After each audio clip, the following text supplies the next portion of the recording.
નમસ્કાર, અમારી news channel news for કાઠિયાવાડને લાઈક કરો, શેર કરો અને સબસ્ક્રાઇબ કરો. News for Kathiawad. નમસ્કાર.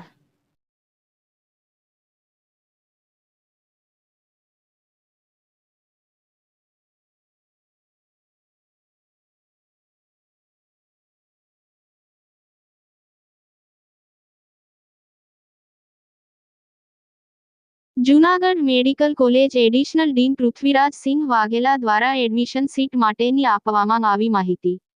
વિશેષ માંગ ડોક્ટર જીતેન્દ્ર તન્ના દ્વારા મેડિકલ કોલેજમાં કયા ઉત્સવ કાર્યક્રમ યોજવામાં આવે છે તેની પણ માહિતી આપવામાં આવી હતી. ત્યારે સાંભળીએ મેડિકલ કોલેજના વિદ્યાર્થીઓ મેડિકલ કોલેજ વિશે શું કહી રહ્યા છે.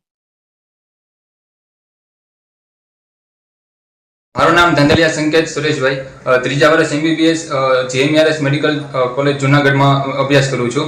અહીંયા કેમ્પસમાં બહુ જ સારું વાતાવરણ છે, ચારેકોર હરિયાળી છે અને કેમ્પસમાં એક શંકર ભગવાનનું મંદિર પણ આવેલું છે, જ્યાં સવાર સાંજ આરતી થાય છે અને વિદ્યાર્થીઓને જ્યારે કોઈ પણ જરૂર પડે છે અથવા તો શાંતિની જરૂર પડે છે ત્યારે ત્યાંથી ભગવાનને પગે લાગીને શક્તિ મેળવે છે. અને કોલેજમાં સમયસર બધી કાર્યક્રમ થાય છે, લેક્ચર લેવાય છે અને સમયસર બધી કેરિક્યુલર એક્ટિવિટી પણ થાય છે, જેવી કે ગરબા પછી સ્પોર્ટ્સ વીક ને એ બધી એક્ટિવિટી પણ સમયસર થાય છે. જી, મારું નામ સ્નેહા યુગનાથસિંહ ડામોર છે. હું 3rd યરમાં અભ્યાસ કરું છું. JMRS જૂનાગઢની વાત કરીએ તો અહીંયા ખૂબ જ બધી સુવિધાઓ છે, જેમ કે તમને વાંચવા માટે લાઇબ્રેરી, રીડિંગ રૂમ મળી રહે છે, પછી તમને પાણી માટે એક ફિલ્ટરવાળું આરો છે. અને રેગિંગની વાત કરીએ તો અહીંયા નહીં થતી, કેમ કે અહીંયા જે આપણા જુનિયર્સ આવે છે એને રહેવા માટે અલગ B2 ક્વાર્ટર્સ અને B3 ક્વાર્ટર્સ મળી રહ્યું છે, તો સિનિયરથી અલગ છે, તો રેગિંગની વાત નથી અહીંયા. પછી અહીંયા વ્યૂઝ બહુ જ સરસ છે, તો જો તમને કંઈ વાંચવામાં એન્ઝાઇટી, સ્ટ્રેસ આવે તો તમે બહાર નીકળો, ફરવા જાઓ. અહીંયા મંદિર છે તો તમે ત્યાં જાઓ. પછી અહીંયા ભવનાથ પણ છે, જટાશંકર, ગિરનાર, ત્યાં જાઓ તો તમારા મનને શાંતિ મળી રહે છે. અને જી,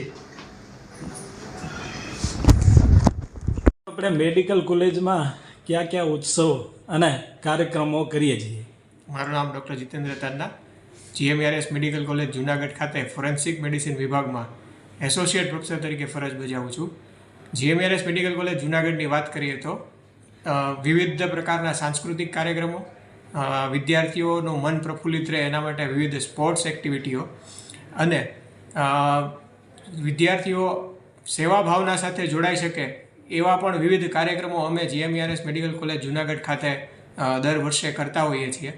જેમાંથી સાંસ્કૃતિક કાર્યક્રમ અમારો હમણાં જ પૂરો થયો. બ્લડ ડોનેશન કેમ્પ અમે દર 23 માર્ચે શહીદ દિવસના નિમિત્તે અમારા વિદ્યાર્થી અને સ્ટાફ માટે અલાયદો એક બ્લડ ડોનેશન કેમ્પ કરીએ છીએ, જેનો આ વર્ષે 8મો બ્લડ ડોનેશન કેમ્પ પણ થઈ ગયો. સ્પોર્ટ્સ વીકની ઉજવણી કરવામાં આવે છે, જેમાં વિદ્યાર્થીઓ વિવિધ પ્રકારના સ્પોર્ટ્સમાં ખૂબ ઉત્સાહપૂર્વક ભાગ લે છે. સાંસ્કૃતિક કાર્યક્રમોમાં પણ વિદ્યાર્થીઓ ખૂબ ઉત્સાહપૂર્વક ભાગ લે છે. દર વર્ષે ગણપતિ ઉત્સવ, ગરબા ઉત્સવ, આ બધું જ અમારી કોલેજ ખાતે ખૂબ ઉત્સાહપૂર્વક ઉજવવામાં આવે છે. જી, અને બીજી અમને એક વાત જાણવા મળી છે, આપણે વૃક્ષોનું જે વાવેતર થયું છે અને હાલમાં કેટલા વૃક્ષો વાવેલા છે. JMRS મેડિકલ કોલેજ જૂનાગઢમાં પાછલા 3 વર્ષથી અમે લગભગ દર વર્ષે 100 જેટલા વૃક્ષ ફક્ત વાવવા નહીં, વાવી અને એને ઉછેરી મોટા કરવા એવા સંકલ્પ સાથે અમે લગભગ 300 જેટલા વૃક્ષોને અત્યાર સુધી અમે ઉછેર્યા છે. આ ઉપરાંત કોલેજની ટેરેસનું જે પાણી છે એ પાણીને પણ આપણે કૂવામાં ઉતારી અને કૂવા રિચાર્જની પણ આપણે વ્યવસ્થા કરેલી છે. હું doctor Prithvirajsinh Vaghela, additional dean Junagadh medical college. અત્યારે હાલ ગુજરાતની અંદર 13 મેડિકલ કોલેજ છે, જેની 5 હમણાં ગયા વર્ષે જ ચાલુ થઈ છે, પણ જૂની 8 મેડિકલ કોલેજમાં દર વર્ષે 150 સીટના એડમિશનની પરમિશન મળેલ હતી આપણને, જેનું નિયંત્રણ NMC કરે છે, નેશનલ મેડિકલ કમિશન. એ પછી આપણે EWS એટલે આર્થિક પછાત, એના કારણે આપણે 150ની 200 સીટ થઈ ગઈ 8 કોલેજની અંદર. નવીમાં તો હવે 100ની જ પરમિશન મળે છે. આ બાબતે હું અમારા ડીન અને અમારા ગાંધીનગરના ઓથોરિટી ડૉક્ટર ગોસ્વામી સાહેબ છે, અમારા CEO, એની પરમિશનથી આપને જણાવું છું. અને અત્યારે અહીંયા બધી ફેસિલિટી અને 8+ બીજી નવી 5 કોલેજ માટે જેટલી બી ફેસિલિટી મળે એવી અમે મહેનત કરીએ છીએ અને જેના માટે અમને ગાંધીનગરથી પૂરેપૂરો સપોર્ટ મળે છે.